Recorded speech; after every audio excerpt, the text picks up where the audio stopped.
8K high-performance video processing, whether you are in the broadcast industry, in the entertainment industry, in the medical industry, there's so many different examples. And I'm here with Alexey Lopich. He's the Director of Engineering at Altera, and we're here at the Embedded World in Germany, and you have some great cases. But maybe you can explain how 8K high-performance video processing is used in different type of use cases.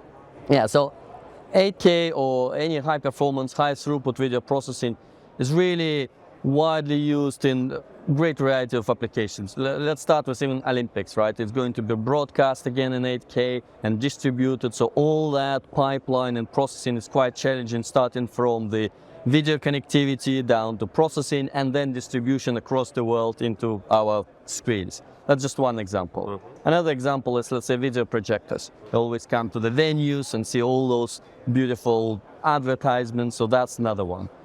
Video walls and digital displays, all the concert shows, in fact, you just look around, all of them are in fact much more than 8K. In fact, even the cinema production nowadays using the replacement of the green screen with the real-time updated video walls. So the applications are enormous. But it's not just 8K, it's also 4K, 240 Hertz, or some high-frequency components, or maybe mixing in the virtual reality, so application science. And can you explain, because you have an input and an output, how is it really working? What's happening in between?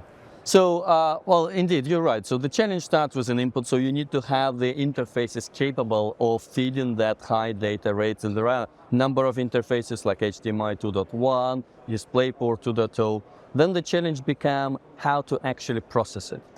And the challenge of processing it becomes, because there is so much data, you have to either process it really, really fast, or you have to use many resources in the FPGA to process that. And in this example, actually, our FPGA fabric enables it to process consistently above 600 megahertz, which allows us to process, say, for example, an 8K stream in a really compact way. And so you have all your usual video processing like scaling, mixing, chroma sampling, down to a bit more advanced video processing IPs like tone mapping, 3D lookup table, or warp.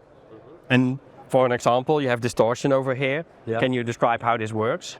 So first of all, the distortion really is, the application for the distortions are quite common. The most useful one is, for example, projectors. So if you want to project something onto the wall, you would have to use something like a keystone correction distortion. And so this image, which looks really skewed here, will look perfectly square on the screen.